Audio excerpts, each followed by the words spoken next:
সালামুন আলাইকুম। সূরা আল ইমরানের ৩২ নম্বর আয়াতে আল্লাহ বলছেন, বলো আল্লাহকে মান্য করো এবং রাসূলকে। বস্তুত যদি তারা বিমুখতা অবলম্বন করে তাহলে আল্লাহ অবিশ্বাসীদেরকে ভালোবাসেন না। আতিউল্লাহ ওয়ার রাসূলা, এই আরবি বাক্যটি বহুল আলোচিত একটি কুরআনের বাণী। এর মানে হলো আল্লাহকে মান্য করো এবং রাসূলকে। এই আয়াত নিয়ে যত গ্যাঞ্জাম। কুরআন অনুসারীরা বলে শুধু কুরআন মানতে হবে, আর শিয়া ও সুন্নিরা বলে কুরআনের সাথে রাসূলের হাদিসও মানতে হবে। চলুন একটু যৌক্তিক বিশ্লেষণ করি, আসলে কি মানতে হবে। প্রথমেই আমরা জানি এই মান্যটা আমরা কিভাবে করব। দৈনন্দিন জীবনে আমরা গুরুজনদের মান্য করি, তাদের কথা অর্থাৎ আদেশ নিষেধ মানার মাধ্যমে। তাহলে আমরা একমত হতে পারি আল্লাহ ও রাসূলের কথা মানতেই বলা হয়েছে এই আয়াতে। আল্লাহকে মানার জন্য আল্লাহর কথা কোথায় পাব?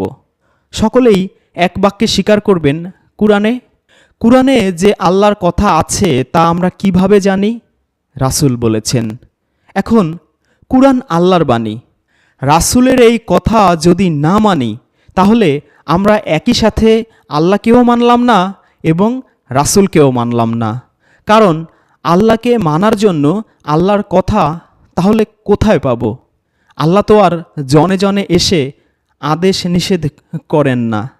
তাছাড়া সূরা শুরায় আল্লাহ বলে দিয়েছেন, মানুষের এই যোগ্যতাই নেই, এই মর্যাদাই নেই যে আল্লাহ সরাসরি তার সাথে কথা বলবেন। তাহলে দেখা যাচ্ছে আল্লাহকে মানতে হলে রাসূলকেও মানতে হবে। শুধু একজনকে মানা সম্ভব না।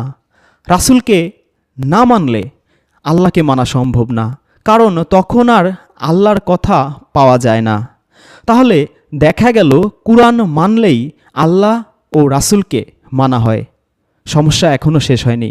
দাবি করা হচ্ছে রাসূলকে মানতে হলে রাসূলের সব কথা মানতে হবে, শুধু কুরআন মানলে হবে না। রাসূল তো কুরআনের বাইরে জীবনে আরও অনেক কথা বলেছেন। এখন জানতে হবে রাসূলের কথা কোনগুলি।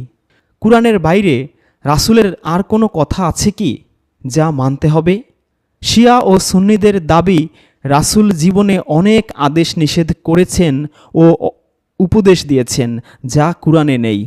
কুরআন ব্যাখ্যা করেছেন, প্র্যাকটিক্যালি কুরআনে বর্ণিত আল্লাহর আদেশ নিষেধ কিভাবে পালন করতে হবে, কিভাবে আল্লাহর ইবাদত করতে হবে তা দেখিয়েছেন। আল্লাহ ও রাসূল দুটি আলাদা সত্তা, এটা আমাদের ভুলে গেলে চলবে না। একজন স্রষ্টা, অন্যজন